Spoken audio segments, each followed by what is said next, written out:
Hi guys, welcome back to our channel. ఈ రోజే నాని గారి హిట్ 3 మూవీ టీజర్ వచ్చింది కదా, సో దాని గురించి అయితే ఒకసారి మాట్లాడుకుందాము. Let's get in to the video. ఇక హిట్ 3 టీజర్ గురించి చెప్పాలంటే ఇట్స్ గుడ్ అనే చెప్పాలి. అండ్ బ్లడ్ బాత్ ఉండబోతుందని అయితే చాలా క్లియర్గా అర్థమవుతుందనే చెప్పాలి. రీసెంట్గా ఒక మూవీ అయితే వచ్చిందనమాట, అది మనందరికీ తెలిసిందే. అదే మార్కో మూవీ అనమాట. అందులో మామూలు వైలెన్స్ కాదు, నిజంగా చాలా క్రూరంగా ఉంటుందన్నమాట. కొన్ని సీన్స్ అయితే చాలా వైలెంట్గా ఉంటాయి అన్నమాట ఆ మూవీలో.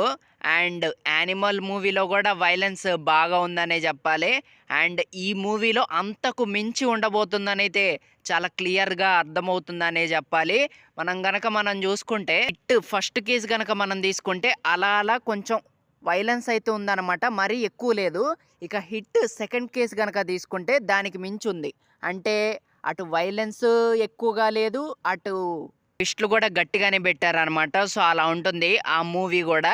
అండ్ ఇది మాత్రం నెక్స్ట్ లెవెల్ వైలెన్స్ అయితే ఉండబోతుందని అయితే చాలా క్లియర్గా అర్థమవుతుంది. అండ్ నాని గారి యాక్టింగ్ మాత్రం చాలా గట్టిగా ఉండబోతుందని అయితే చాలా క్లియర్గా అర్థమవుతుంది. అండ్ నిజంగా నాని గారు ఈ లుక్లో మాత్రం చాలా బాగున్నారనే చెప్పాలి. అండ్ ఆ వైట్ కలర్ సూట్లు అయితే చాలా బాగా అనిపించారు. అండ్ ఒకళ్ళని ఇన్వెస్టిగేట్ చేసేటప్పుడు ఒక సీన్ ఉంటుంది అనమాట, అది మాత్రం వైలెన్స్కే బాప్ అనమాట. సో ఆ విధంగా ఉంది వైలెన్స్ మాత్రం ఈ మూవీలో. టీజర్లో మాత్రం చాలా చాలా క్లియర్గా తెలిసిందనమాట. వైలెన్స్ అయితే చాలా గట్టిగా ఉండబోతుంది. అండ్ మరి చూడాలి. హిట్ 1 గట్టిగా ఆడింది, హిట్ 2 చాలా బాగా ఆడింది. మరి హిట్ 3 బ్లాక్ బస్టర్ హిట్ కొట్టిద్దో లేదో. నాని గారు అయితే వరుసగా హిట్లు కొడుతూనే ఉన్నారు. మరి ఈ మూవీ ఎలా ఆడుతుందో చూడాల్సిందే.